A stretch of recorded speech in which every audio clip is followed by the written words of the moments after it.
Hi everyone, and welcome back to my channel, Learn Academic English, where I teach intermediate and advanced level English lessons for English learners who want to be successful in school and work.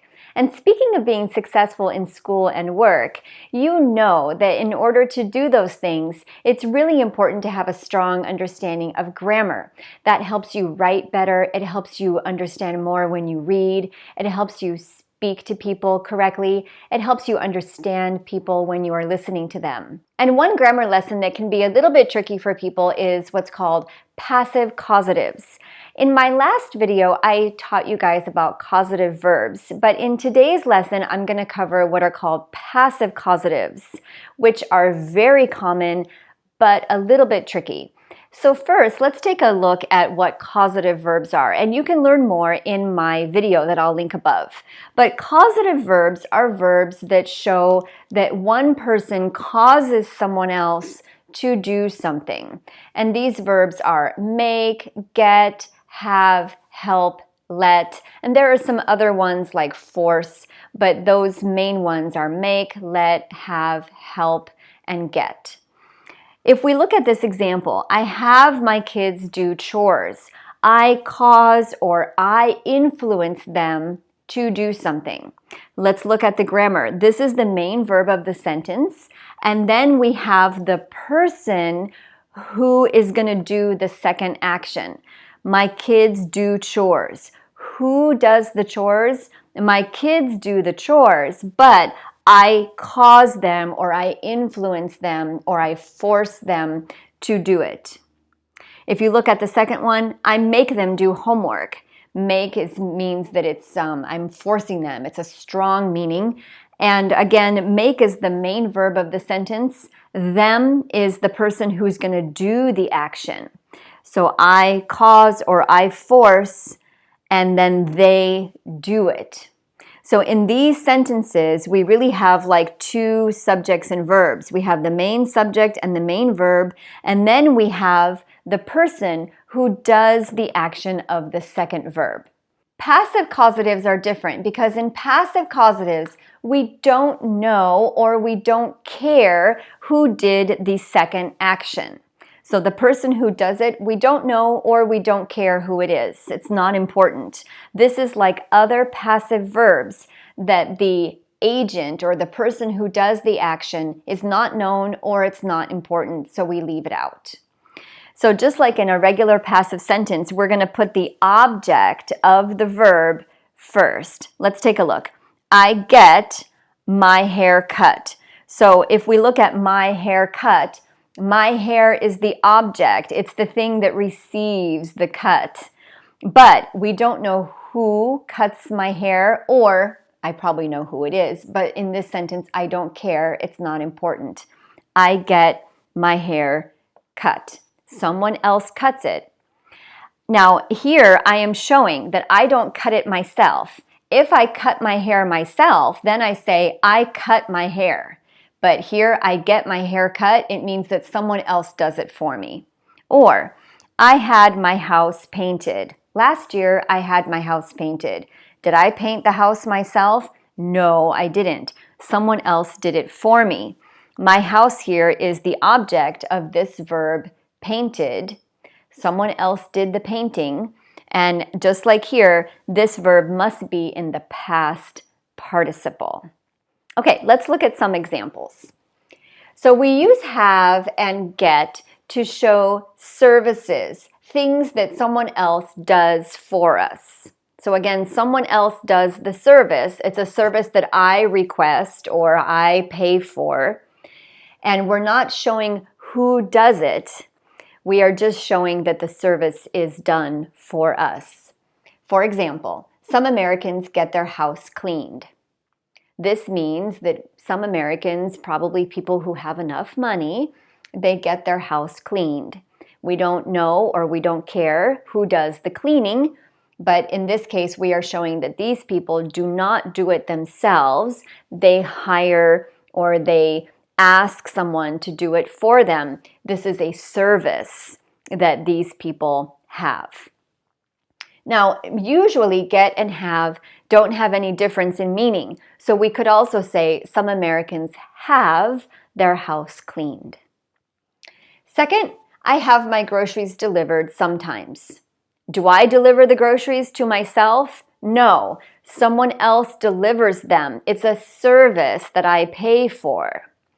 So groceries is actually the object of the verb delivered, and delivered is the verb in the past participle. Or I get my hair cut every 2 months. Again, I don't cut my hair myself. Someone cuts it for me. It's a service that I pay for. And I could change this and say, I have my hair cut. But get in this situation would actually be more common. Okay, let's look at a few questions to see more examples. Do you get your hair dyed?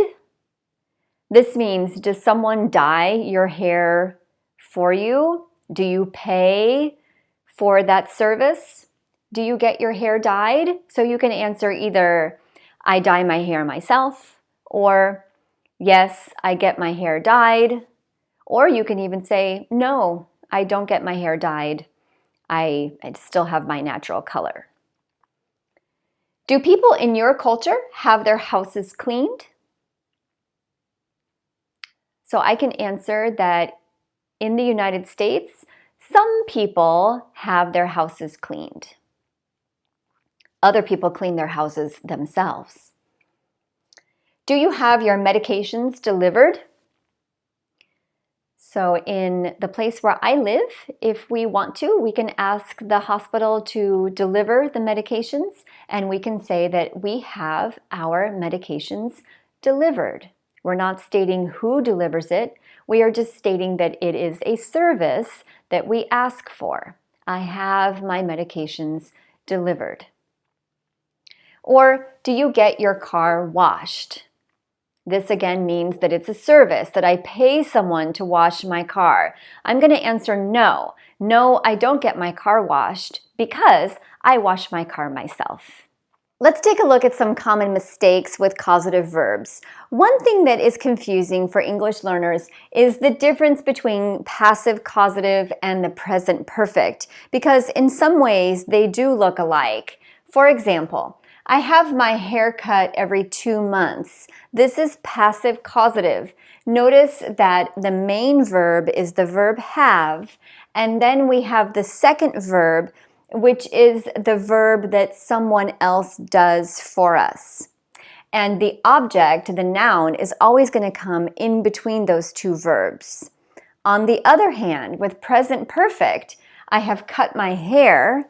You're going to have the helping verb have, the main verb cut, and then the object is going to come after the verbs. And there's a big difference in meaning. In this one, who cut my hair? I did. I have cut my hair. Like I have just cut my hair. In this one, I have my hair cut. Who cut my hair? Somebody. It wasn't me. So big difference in meaning. There's also, of course, a difference in the verb tense, in the time. But you want to be careful with the order, because with passive causative, you're going to have the verb and then the object and then the verb that someone did. All right, the second one would be confusing causative with the verb have to, meaning must. For example, I have my hair cut. This is passive causative. Or I have to cut my hair. This would be a similar problem that in this one, who does the cutting? I do.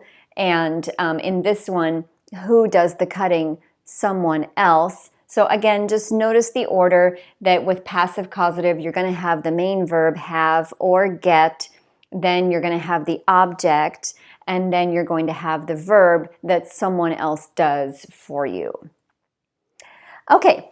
A few more quick details about passive causative. You want to notice that we use it with the verbs get and have, and these basically have the same meaning. You'll notice that some verbs are more common in some situations, like I get my hair cut, but basically they have the same meaning.